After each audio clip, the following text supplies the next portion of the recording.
Okay, in our last video, we took a look at this Titan 8500M Chinese generator and heard it run, kind of talked about it. Let's go ahead and start tearing it apart. So I've got to get this muffler off, and I only have this cheap little socket set down here in the basement. It's terrible, but it's what I got. I don't want to go to the garage. It's too cold outside. And I'm lazy as it gets. So I don't know who designed this socket set, but obviously it was somebody who didn't work with tools.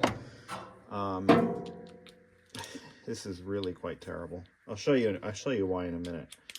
So all of my sockets are basically 1/4-inch drive, but with what looks like a pot metal adapter. I mean, this is just bad, but whatever. So let's see if we break the adapter. Nope. So we'll loosen up these bolts. Oh, there's nuts on the back. I figured it would have been tapped into the casting. Oh, these are cheap bolts. Oh my.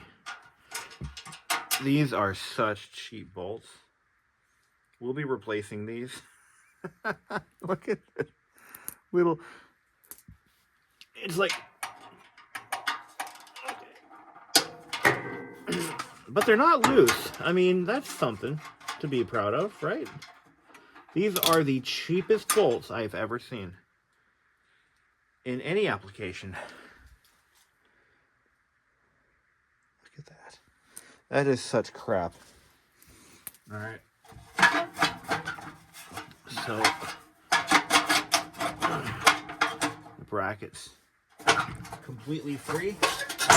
And look at this. I can remove the muffler without even trying. That's quality. You know, what I've been reading, though, about these generators is actually pretty good. These generators aren't as bad as you think. I mean, you know, it's not the highest of quality, but for what these sell for new, it's not bad. It's not even terrible. Let's see if I can get a better view on this. I mean, this is a brand new. This thing cost about there. One of these days I'll invest in a tripod. So brand new. I mean, this thing cost around today, I think. So I think a generator of similar quality. By the way, that bolt I just took off was US threaded. US threaded, but more importantly, it was a US socket size. I think it was 7/16, which is bizarre. Yeah, what I'm going to do is I'm going to any fasteners that I take off of this thing, if they're of that low quality, we're not putting them back on. Yeah, we'll put something. We'll probably go with like stainless steel. Yeah, I'm going to need a wrench to get the pipe off. Oh, that's a welded nut. Okay. All right. Well, that's good. See if we can get this all apart. Where's my 10 mil? Never have enough 10 mil sockets. You got an 8?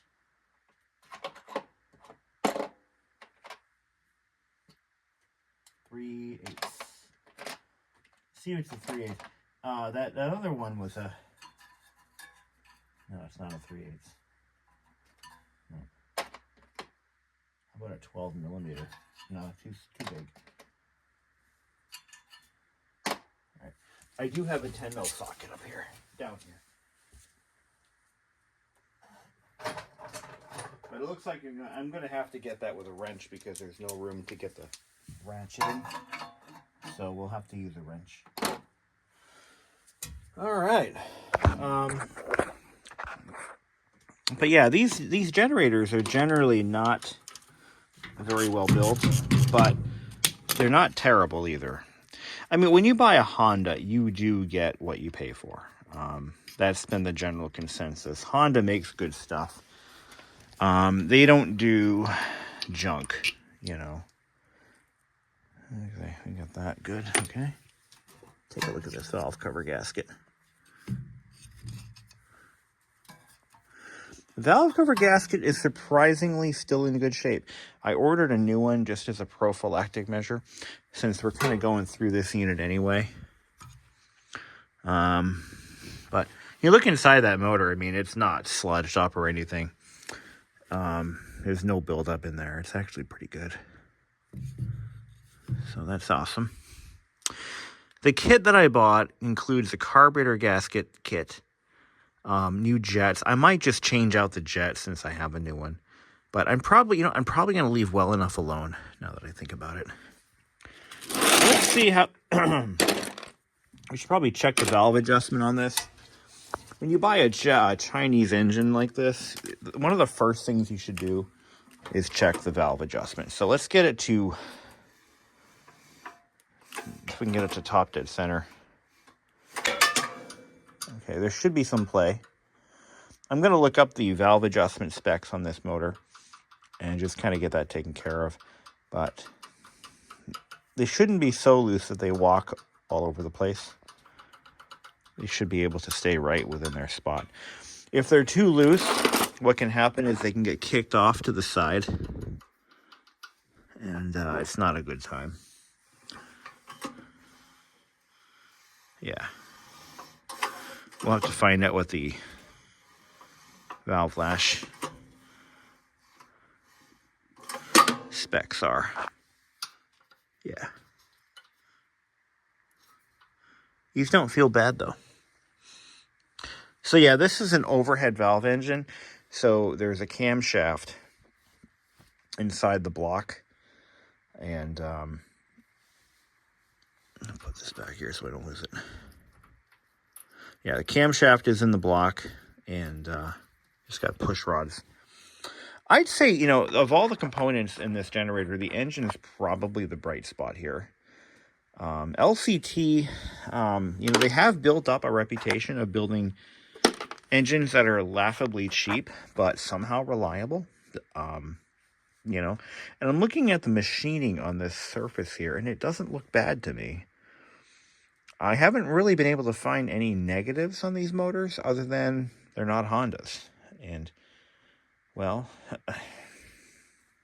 oh well, if that's the worst thing that I can say about it. Now, one thing that's interesting is these are the same engines, by the way, that Ariens uses, and I believe even Generac uses these engines. The only generator company that makes their own engines, well, there's a couple. There's Onan. There's, I think Briggs & Stratton has a line of generators too. But Onan and, what's the other one? Oh, Honda, of course. I think there's a third one. And I'm strictly speaking gas engines here, but yeah, Honda and Onan are the only two. And everybody else is using Chinese engines. And I believe there are some that are using Honda motors, but I'm not really sure how many are out there. So right now, we're just waiting for parts. I need the exhaust, which should be here on Sunday. And but what caused it to fail in the first place? I mean, clearly it was metal fatigue. So if we look inside there, I mean, it's not rusty, not even a little bit. And it started probably somewhere, this is a quiet muffler, by the way. As generators go, this is one of the quieter ones. But this bracket broke free first. And what's interesting is the replacement muffler does not include a heat shield. So there is no heat shield on the new muffler, just the old one. Even the pipe, it's like brand new. I mean, this engine is does not have a lot of hours on it. I mean, relatively speaking. Even the bolts are shiny. I mean, that's gotta say something about it. Generator's got a plastic impeller and a solid. There's probably an aluminum body there somewhere.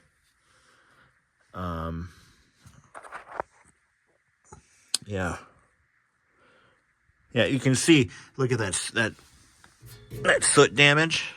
That's been leaking for a while. Yeah, I'd say a good long while. So that it was probably run for many hours with a Bluetooth exhaust. But this is a common failure point. And the sad part is, yeah, this heat shield can't be transferred to the new exhaust because there is nothing to bolt it to. The new one has no, it doesn't have these threaded standoffs. But check this out. So there was some water exposure that got into, or on the outside of this valve cover, and caused a little bit of corrosion. We're going to be painting this valve cover, but we're going to have to wash it really well first. So this should do the job. It's just 500 degree. Actually, I got some nice wheel paint that might be just as good. Up to 250. Okay. All right, well, I got the flame-proof stuff too, but that has to be baked on, which we're not doing that. So I cleaned it with a little combination of things, a little cocktail, if you will. I used a little bit of, Simple Green, and then I used copious amounts of straight Dawn dish detergent. And that should get the oil off enough for it to take paint. It's going to look nice. It's going to be pretty. Don't you want your generator to be pretty too? Oh, here's how you do it. BBISHOPPCM.com. I'll just give it a couple spritzes of paint there. Ah, look at that. Now that's a Chinese engine worthy of the palace. Royalty. LCT. China Pride. So there's particles in there. So once the fumes are gone, and I think we're good now. Oh yeah, there's a lot of, oh, look at that. I see rust. But it's just flakes. I don't know where the rust flakes are, but you know what? I think it might be the bottom of the cap. No, these look like iron flakes. No, not the ones that they eat in Scotland for breakfast. But what I mean here, let me grab the vacuum. See if I can suck them. Do I have a magnet in here? No, that's upstairs. I'll get that pretty valve cover. Let's give it another coat. I love the smell of paint. It makes me feel good. Just kidding. There, that's enough paint for that valve cover. That's going to look pretty for the long haul. Let me grab a vacuum cleaner. Now, you don't want to take a vacuum cleaner with a tank that's got gas in it, right? Kind of cause fires. There are no vapors in there, just a residual gasoline odor. But let's see if I can. Oh yeah, they're not attached. What could that be from? Variant? Oh, I see where it's from. Okay, yeah. There's a few spots. Now that the tank is dry, you can see where some of the coating has kind of been vanished here. So what do we do about it? And I see a lot of paint, a lot of overspray. You don't typically see overspray in a fuel tank. But yeah, this is a spot right back there. And it's a little rusty. Let's see. It's not bad though. I mean, literally not that bad. I'm not too concerned. I'm using the phone as a flashlight, by the way. So what can we do about this? Well, I could freak the fuck out and put a new tank on there. I don't think it's necessary. I really don't think it's necessary. We'll clean up what's in there, and we'll just make sure that the tank is left dry. You know, there's two approaches to this. You could leave it with a full tank at all times. I don't recommend that. Or you can let it drain out. So in between uses, just drain the fuel out. A brand new tank is probably going to rust the same way this one did. But we do have to get all that shit out of there. That's not optional. We've got to clean all that rust out of there.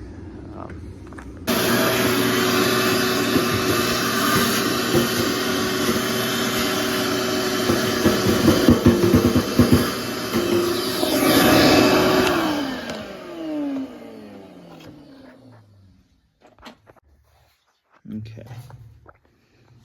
Yeah, I heard all those. Oh no, they're now where I can't get them. All right, let's try that again.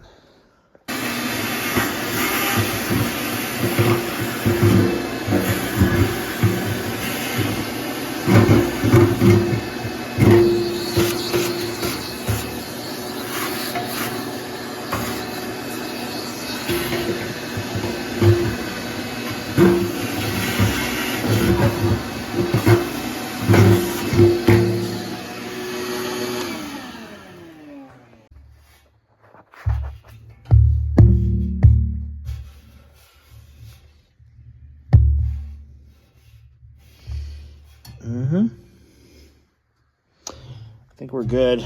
So all the particles are gone, but there is one spot. I don't know if the camera's going to get it. It's just right. You see that little dark spot right there? No, that's the fill. It's over here. Yeah, it's over there. It's just out of view. Well, that's where the rust is. And as long as it doesn't form into a pinhole leak, I think we're okay. Yeah, I think that'll be all right. Yeah, I think we're good. As another as another viewer pointed out, that extra fuel filter is getting nixed. It is unnecessary to have an extra filter when you already have an in-tank screen. It's just redundant, it's unnecessary, and can cause problems.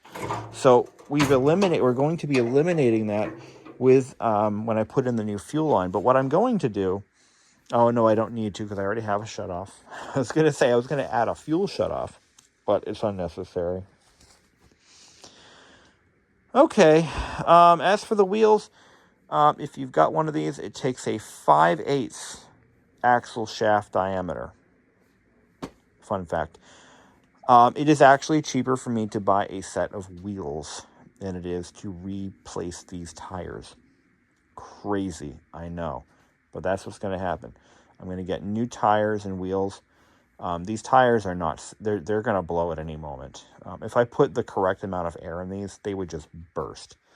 And they are tube tires, so but we're going to replace the tires. I want this thing to be able to roll in and out. And like I said, look at this exhaust hardware. We're replacing this. This is absolutely crap.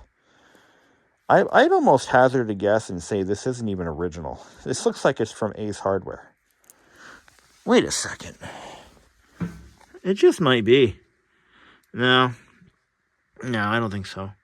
Because I thought maybe these were tapped and then somebody put these in after the fact, but no, that doesn't seem to be the case. So we're going to get some bigger, beefier, higher quality bolts.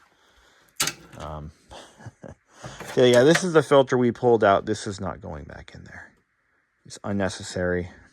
It's a waste of, it's just useless. And yeah, as that viewer stated, these are mainly for pressure feed or pump fed fuel systems because I mean, it really doesn't have to be. I mean, gasoline should flow right through that, no problem. So, okay. Well, there you go, guys. We've made it through another video. And I'll catch you guys again when all the parts come in. But I'm impressed to see the condition of that plug. That is magnificent. But all of that's getting replaced. Ta-ta for now. All right, so I just got the new muffler in, and it doesn't look good. It looks like it's probably not going to fit. But we're going to try anyway. Unfortunately, it looks like the new muffler did not include gaskets, and I thought it was supposed to. But it's basically the same muffler.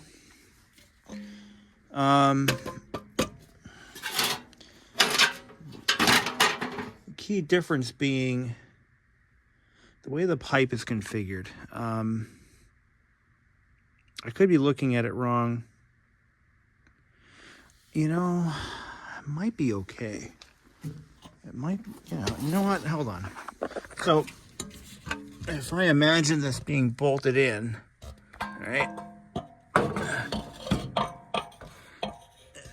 Looks like the setback on that pipe is probably a bit different. Yeah, here. I was afraid this kind of thing might happen.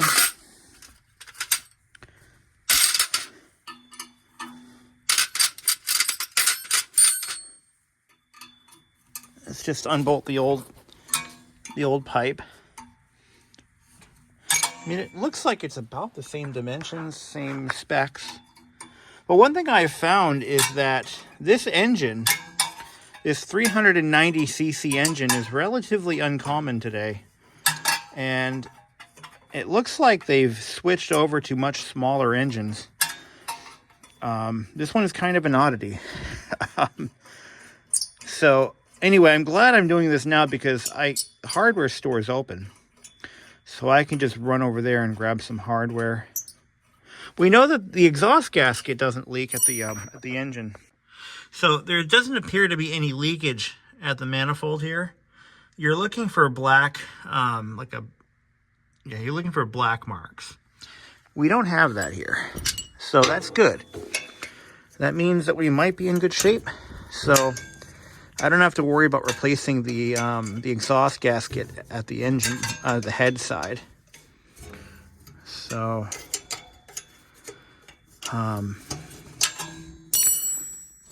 anyway, what I'm thinking is, well, let's just before I jump to any conclusions, we're gonna have to kind of test fit this thing here. And again, no gasket was included, so that really sucks. And the old one wasn't leaking, so maybe we can just reuse it. I wouldn't normally do that, but I kind of would like to accomplish something today.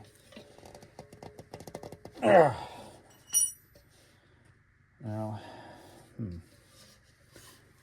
you know, it might be all right if I just remove the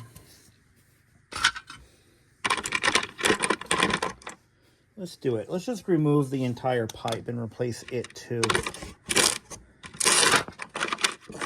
I can find the right socket size. I apologize. This isn't my. I normally have everything all set up in the basement, or I'm sorry, in the garage, but it's so damn cold out. I'm down here in the basement trying to get stuff done, and it's a challenge. But oh, wait, what? Hold on. Where's my freaking metrics? Give me a 13, give me a 13, give me a 14. Where are those sockets? Why is all this 7/8 shit? I'll have to get organized before I start shooting video, you know? 15, 30, no, just give me a 14. I hate the socket set. I will eventually buy a proper socket set for the basement, but the day is not today. Oh, here they are. There's my 13. Let's try that.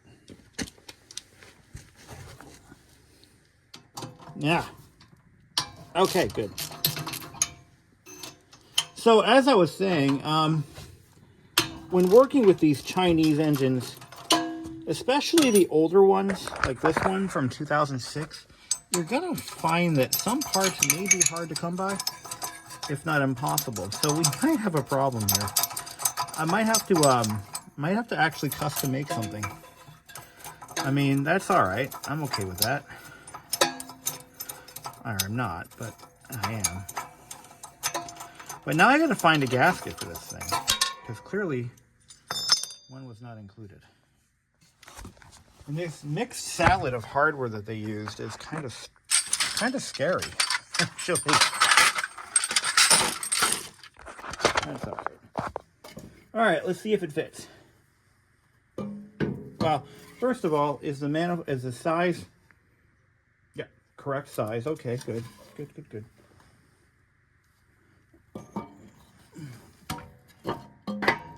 All right, it's a direct fit. Well, yes and no. It is not a direct fit, but we can make it work. I have to actually grind out the profile a little bit. Yeah, this is not a direct fit. It's close. We're going to have to make some changes to that bracket, though. We're going to have to cut out this profile here to make it fit. Because if you look at the two side by side, see, that's kind of what we need, right? Yeah, it's not a direct replacement. Not surprised, but it definitely puts a damper on things. So we're going to have to cut this out. Okay. So I put the original manifold pipe back on, and that is a little bit shorter than the new one, so this should actually fit pretty nicely. All I have to do now is get some bracket work done. I got to shave off some metal there, and I'm going to use my bench grinder for that. All right, I was able to cut a bunch of metal out of there while maintaining a curve. You don't want to cut it in a V because that'll create a stress point right at the crook of the V, which will cause it to split. But we're going to make this thing work. I mean, there's no reason why. Well, there is. I took this down to the sander, and I gave it a little belt sanding, give it a nice flat gasket mating surface. This is going to take a lot of playing with. We'll get it working one way or the other. I might have to rig something up, but I don't think the original equipment muffler is even available anymore. This is good enough. This will do the job. But it's just a hallmark of Chinese engines to have to do this kind of shit because, again, they don't produce the same engine for more than a few runs, I guess. I don't know. Sometimes their design changes are seemingly arbitrary and just whatever they feel like doing. It's kind of a pain in the ass, but right now the biggest problem is it looks like it's here. I'm gonna mock it up and you tell me. So I snugged up the bolts. Now this is what I'm gonna call the dark side of owning Chinese power equipment, because these don't line up at all. But if I force it like that, I mean, that's how you damage shit. So you don't want to do that. I can get the lower bolt in, I think. But that's just not, that's going to have to do it. I mean, there's nothing really else I can do here. There's not there's no room for movement at all. I mean, it'll work. Sure. It might even last. But it doesn't mean it's right. And that's what bothers me so much about this, you know. And this one's too tall or too long, way too long, so it'll bring it out even further. I was hoping I could flex no, you can't flex that. That's just how it's going to be. we're going to have to work with this. It's going to work fine, but it's just we have to find a way to mount it. Now, if I don't bolt the end of this muffler, I just need one bolt. Honestly, just one bolt will do it. If I don't do that, there will be severe metal fatigue right here, kind of like what happened over here, but much faster. So we have to work with what we have, bottom line. And that is what we'll do. The problem is, this engine has been out of production for God knows how long. And they don't even, not Lifan, but who made this one? LCT. They have not offered an engine in this size for forever. So, you know, this this is what we got. And we just have to work with what we have. So, problem meets solution. I kind of wish I didn't I didn't damage anything. That's not best practice. Don't put your foot up against the muffler and try to force it into submission. That sounds like something they should teach in health class. Anyway, so we've got this solution here. So I took the old bracket and I cut it off. I'm going to dress it up in a little bit. Actually, if I go the other way with it. There we go. You guys are going to love this. This is genius. I'm so smart. Just kidding. I'm not really that smart. But if I were smart, I wouldn't be working on a Chinese generator. Anyway, so this is going to go like that. Okay. I guess it's supposed to go this way. It doesn't matter, does it? So we'll go like that with it. Okay. If I had a welder, this would be a lot easier, but I don't. So here's what I'm going to do. Now I'm going to put this in. Okay. Like that. I'm going to get some bolts. I'm going to go to the hardware store. We're going to get some bolts. We're going to bolt this to the generator. And I'm going to rivet this bracket in place. I'm going to drill some holes. And we're going to rivet it in place. Okay? We're going to rivet the two together. And that is going to solve this problem once and for all. Forever, amen. So let me go to the hardware store. I've got to get some proper sized bolts. This size should do. I'll bring this with me as a witness bolt or reference bolt.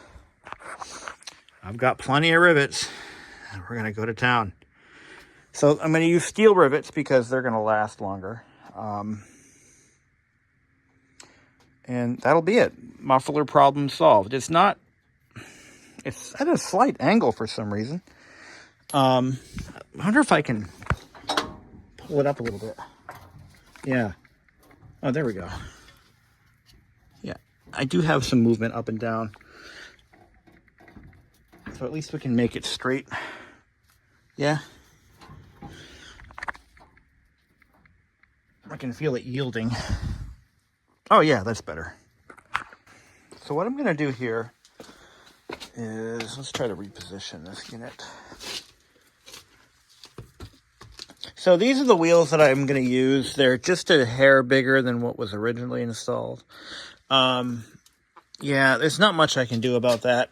I cannot seem to find a 12-inch fucking wheel anywhere. So it's just going to have to be a little bit, I don't know.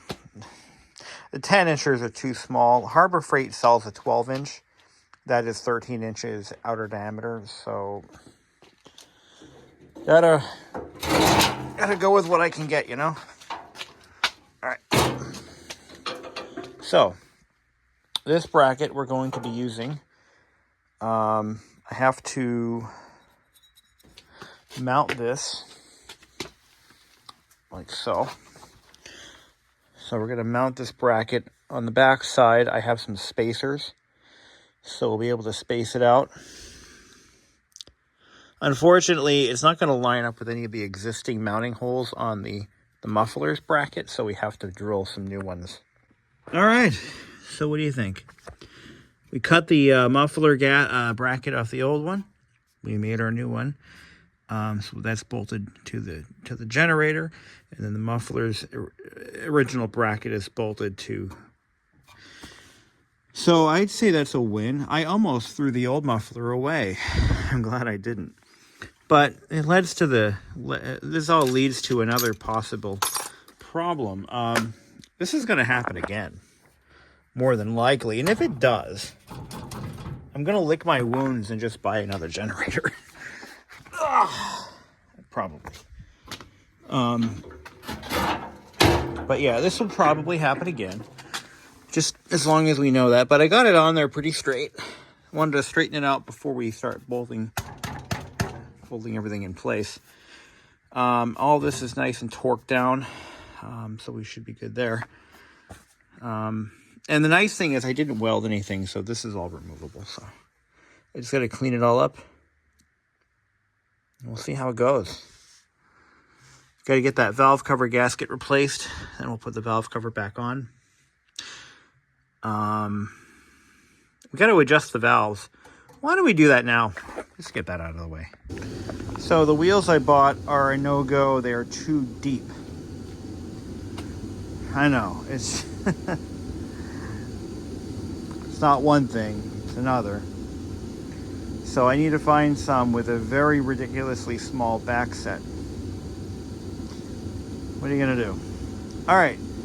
Let's do the valve adjustment on this thing. I have the values here. It's supposed to be intake 15 and exhaust 20, but it's 0.15 and 0.20. I believe that's... yeah, that's it. So let's talk about valve maintenance, or valve train maintenance. This is an often overlooked maintenance procedure that actually should be done, especially on a piece of equipment that's just being broken in or one with a lot of hours on it. So what we're doing here is we're adjusting the amount of lash, or put it another way, the play in the valve train itself. So this is a simple overhead valve engine. It has a camshaft down inside the block, push rods, rocker arms. You got your valve spring here, your valve spring retainer, and in the middle of that is the actual valve stem. On the inside of the engine, that valve stem goes all the way through the head and terminates at what's called the valve head. That valve head opens and closes during the intake and exhaust strokes, and when it's closed, when the valve is closed, that valve head is supposed to contact what's called the valve seat, which on many of these engines is just a machined portion of the head, on the inside of the head, and it's designed to allow for an airtight seal when the valve is shut under spring tension. Now, on a new engine like this, what's going to happen is,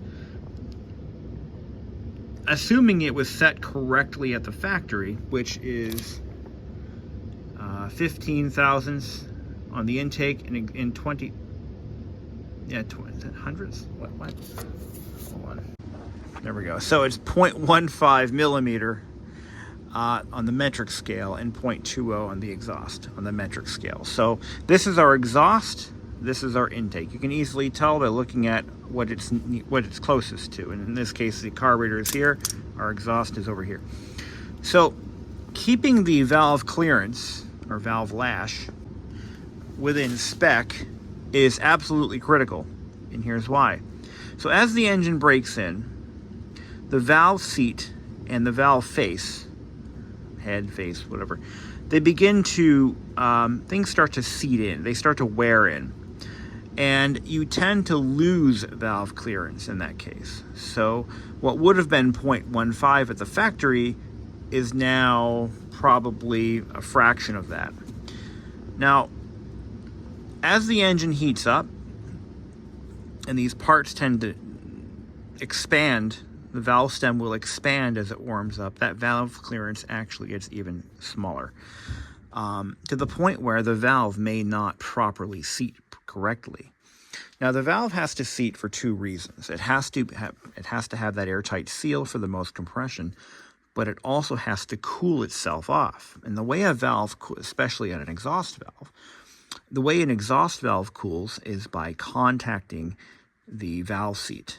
So that heat is transferred from the valve face to the valve seat every time it closes. Now, if it's never allowed to properly seal and completely seat, the valve will actually start to overheat and can burn. And that's where it begins to lose its heat treatment and all kinds of nasty things happen. An engine that has valves that are tightened too much, or there's not enough valve clearance, can misfire and stall. It's a very frustrating problem to have. So it's critical on something like this machine here to just periodically check it. Now, a Honda engine is going from the Honda factories, whether it be in Shanghai or Tokyo, is going to be built to a higher standard than this LCT, even though it's the same basic design. The LCT engine is going to be manufactured with probably looser tolerances. You're going to find that the metals may not be as good as Honda's metals. This is reality, my friends. So you want to be more vigilant on a Chinese engine is what I'm saying. So I did check the valve clearance, and it is probably 0.5. I'm sorry, 0.05. It is very, very tight. So, step one, we need to get this engine to top dead center. And I am sorry, I do not have an iPhone. This is a pain in the ass. I bought one, but I wasn't happy with it. It was just always in the way. So we're going to get this engine to top dead center as best as we can. And that's going to ensure that the valves are closed. So let's do this. Let's run it through the cycle. Let's going down the hatch. Okay, so we are at the exhaust valve opening, piston coming up. Okay, that's right where we need to be. So I need to roll this engine back. So how am I going to do that? So let's run it through. Okay, piston up, intake valve open, piston go down,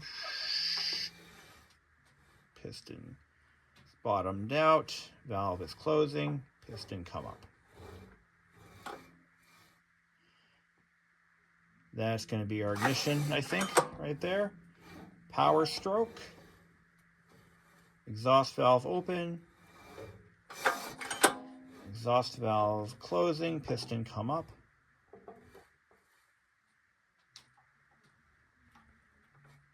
I went too far.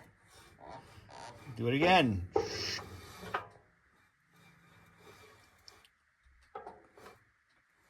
Okay, right about there.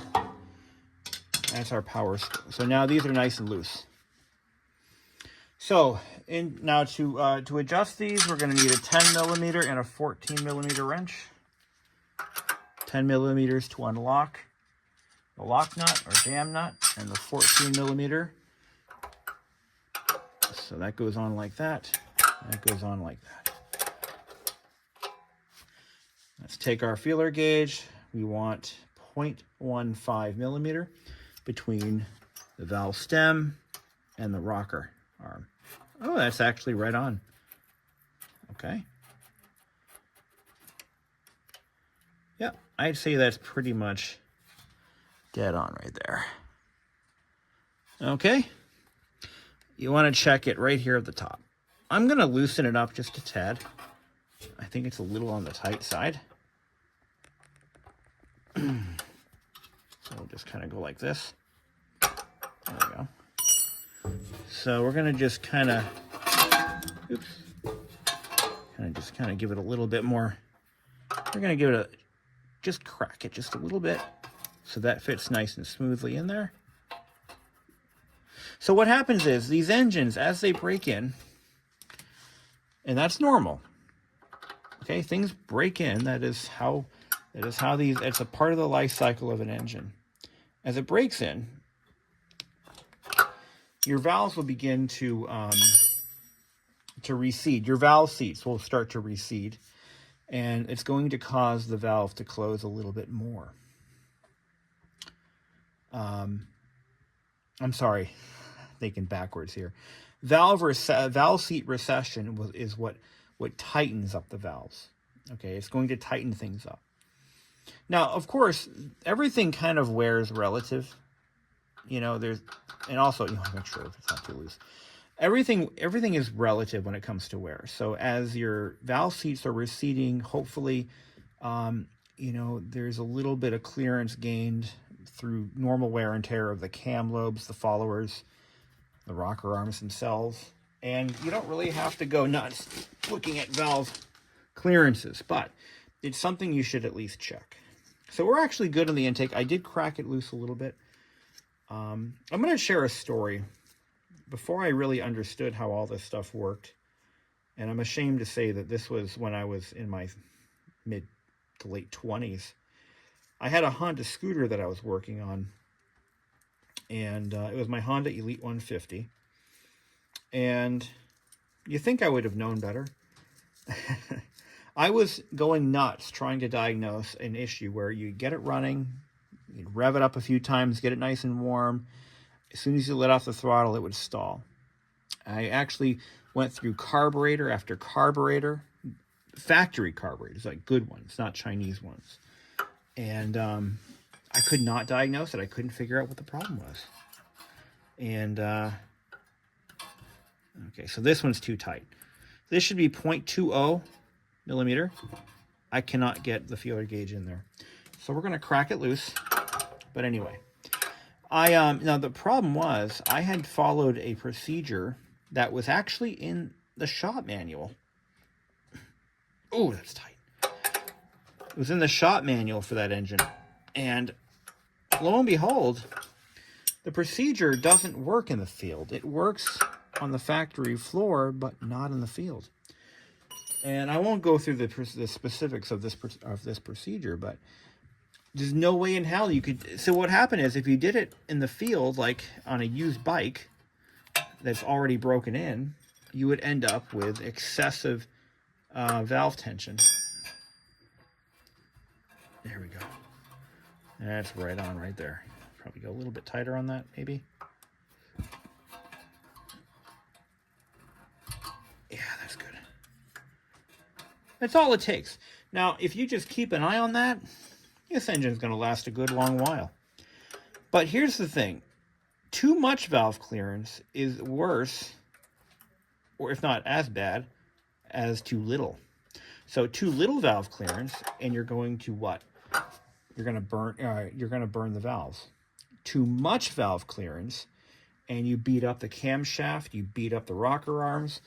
Everything is there's a lot more violence, a lot more percussion going on inside your valve train. And you can tell, even in a car, you can tell when the valves are out of adjustment. Usually when they're too loose, there's a lot of clatter, a lot of noise. And you don't want that. So, but an engine that is just marginally too tight, you know, you're going to get some misfiring, sure. You're going to get yeah, a little bit of misfiring. You're going to get definitely some valve damage for sure. But too loose, and like I said, that percussion, that rattling, you don't want that. So this engine's in pretty good shape. Given the number of hours I would have expected this engine to have, I would say this is actually surprisingly not that far out of whack. So it's tight. Yeah, you don't want to crank on it too much. It's good to go. So let's get our valve cover on. But as I was saying, this is the kind of procedure that the average Joe consumer isn't going to do, mainly because they don't know about it. And if you don't do this kind of work, then you're going to end up, you know, reducing the lifespan of the unit, for sure. I see it. It's split on purpose. Okay, so that's split so that it mates up with this little ridge here. Let me show you what I mean. There's a little split in the gasket right there. There we go. Okay, I'll put this valve cover on. Look at the cute little valve cover. Actually, that should probably go on first. That should go on the valve cover.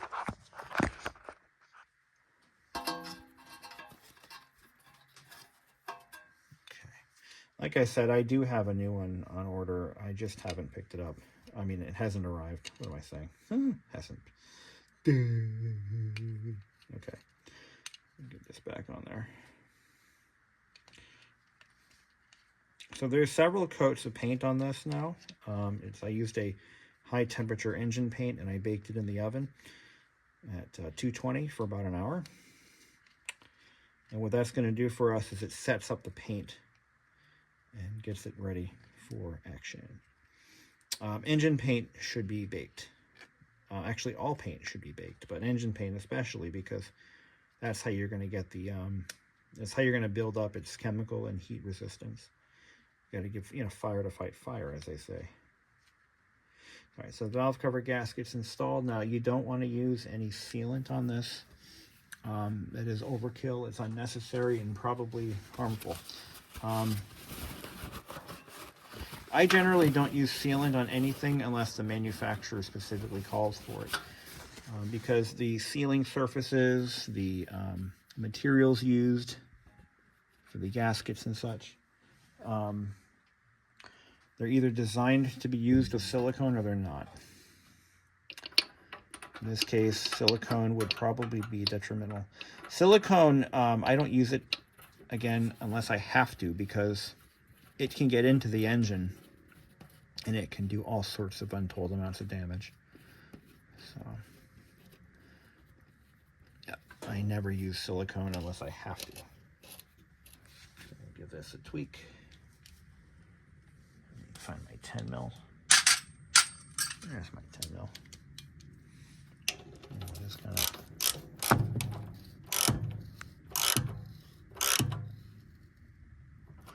that's enough. Wipe that down.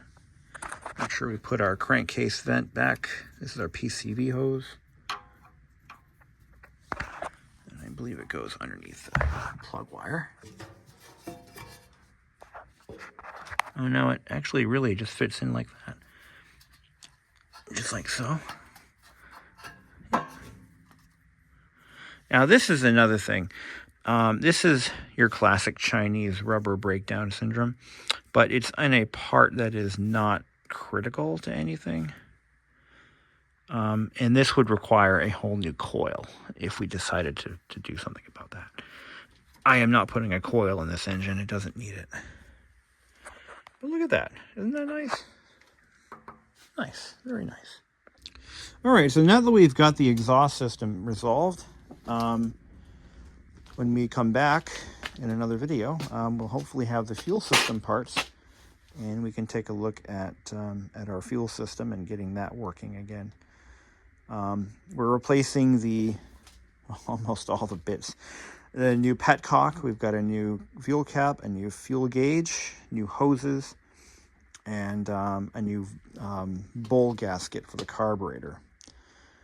I'm really satisfied with, I got really disappointed when that muffler came in and I realized it was not going to just bolt on. That just tells me that there's just so many variants of this engine. But at least I was able to resolve it fairly quickly and easily. I used to cut all the metal, just so you guys are aware, I just used my DeWalt jigsaw with a metal blade, and I was able to cut. Here's the old chunk of the bracket that I pulled apart here. Just cut right through it. No big deal. It cut through this like butter. Now that tells me that the quality of steel isn't exactly great if I could cut it that easily. But what do you expect? It's literally, this thing probably cost the manufacturer a couple $100 to build, and they sell them like Kirby's, Oh, it retails for $5,000, but we'll sell it to you for half. And if you act now, we'll sell it to you for even less. That's the old, the white van salesman trick. The door-to-door salesman. Now, these were purchased originally, or these were distributed, by rogue tool vendors, like Northern Tool they're kind of like a Harbor Freight before Harbor Freight was in every town and city like Dollar Generals. But I've seen these generators at Northern Tool for sure. I know I've seen them there before. And I don't know what I'm going to do about the wheels. I have to do something because the other tire is starting to bulge on the sides. So we need to come up with some wheels for this. It's a 5/8 axle. It's got to have at least a 12-inch outer diameter is what we need. And I'm having a very hard time finding something like this to put on it. The Harbor Freight wheels do not fit. The hub is too deep. I could always just get a piece of 5/8 bar steel and just make it longer, but I'm not going to do that. I think that would be stupid. So, yeah, these are just the push caps. Okay. All right. Well, that's going to conclude our video for today. Thank you for watching. And again, in the next video, we'll get that fuel system addressed and we'll get this sucker running. I can't wait.